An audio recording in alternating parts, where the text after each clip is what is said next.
लाल दुपट्टे वाली तेरा नाम तो बता। ओए होए लाल दुपट्टे वाली तेरा नाम तो बता। ओए होए ये नखरा लड़की का सावा, ये नखरा लड़की का।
ना बताओ अपन।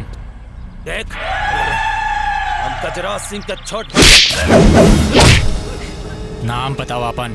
देख गजराज सिंह यहाँ के विधायक हूँ। नाम बता दे। तू गजराज सिंह के नईखे जाना। नाम बता दे। नथुनी सिंह। नथुनी पहले बता दे ले रहे थे। चल थाना चले के पड़ी। तोरा के चूड़ी बाली चुमका सब पहना होता ना। चल। अरे हम मार रहे हैं। अरे पांडे जी क्या कर रहे हैं? अरे अरे पांडे जी ऐसा मत करिए। अब समझाना है तो पगला को समझाओ। अब गजराज सिंह के भाई को गिरफ्तार कर लिया।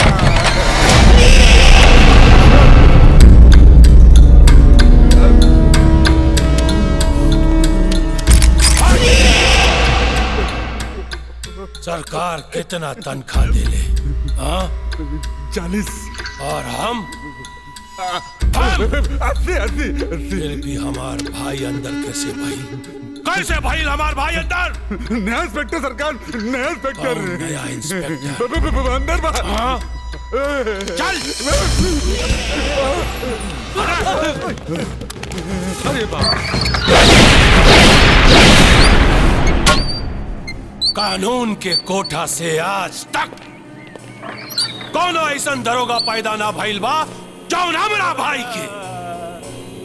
भाई के लॉकअप में बंद कर सके। ए इंस्पेक्टर तू हमरा के ठीक से जानत नहीं खे।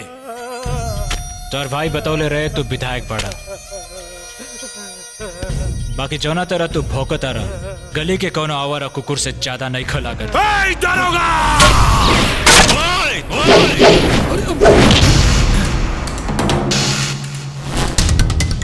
नेताजी शांत शांत। दरोगा जी नथुनी बाबू की रिहाई। तिलकधारी सर छोड़ दो इनके भाई के। ओके सर। और सुना अपनी भाई के समझा के रखिए कि दोबारा अगर कोनो लड़की के छेड़त मिल गई तो ऐसन बैंड बजाई कि कोनो बचनिया तोरा भाई के नचनिया तक ना रखी। हम हमरा भाई के कोनो भजनिया नचनिया रखे चाहे ना रखे, पर याद रख हम तो रू हाल करब कि ये जवार के कोनो भी नाच पार्टी के जब भी कोनो भड़ुआ का जरूरत पड़ल तो सबसे पहले तोहरा से कांटेक्ट कर। का कहले रहला कि हम गली में भौंके वाला आवारा कुत्ता बानी। 24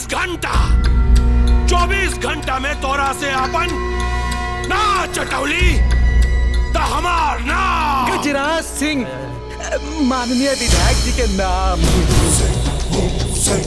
चला जा चल।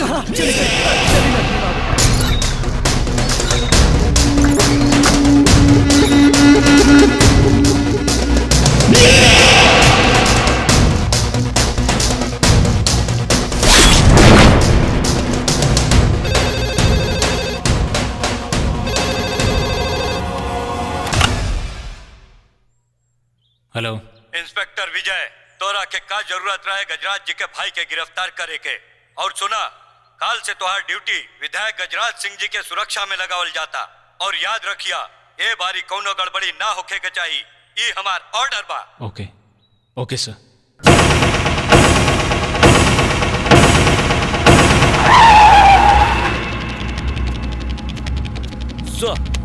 अरे एसपी साहब, रहुआ काहे दरवाजा खोला तनी? दरवाजा ओकरा से खोलवाई जेकरा के हमरी सुरक्षा खातिर तैनात कैले बानी। विजय, दरवाजा खोला।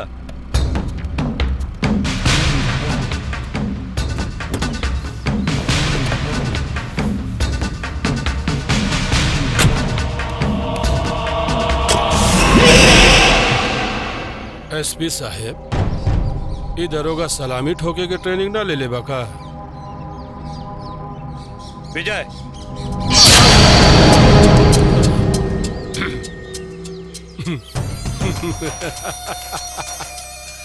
पड़ गए ना ये खाकी पे भारी।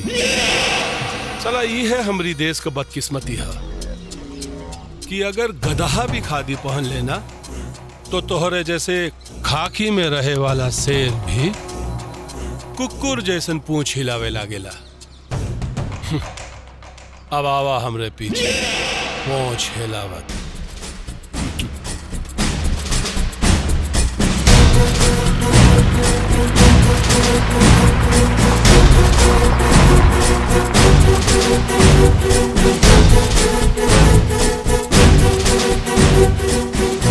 प्रणाम विधायक जी।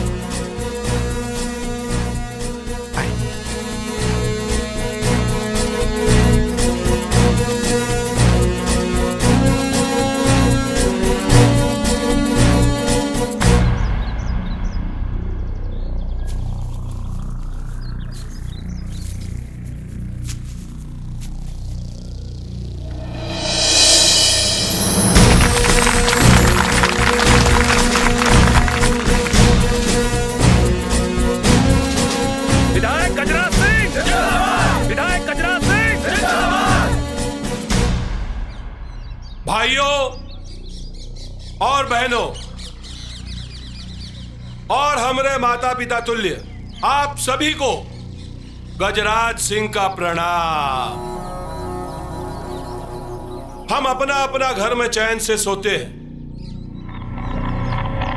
कैसे कैसे का है कि सैनिक महेंद्र प्रताप सिंह जैसा बहादुर जवान हमारा देश की सीमा में दुश्मनों से हम सब की रक्षा करता है। तालियां। इसीलिए आज हम इस पार्क का नाम शहीद महेंद्र प्रताप सिंह पार्क रख के महेंद्र प्रताप सिंह की शहादत को सदा सदा के लिए अमर बना देते हैं।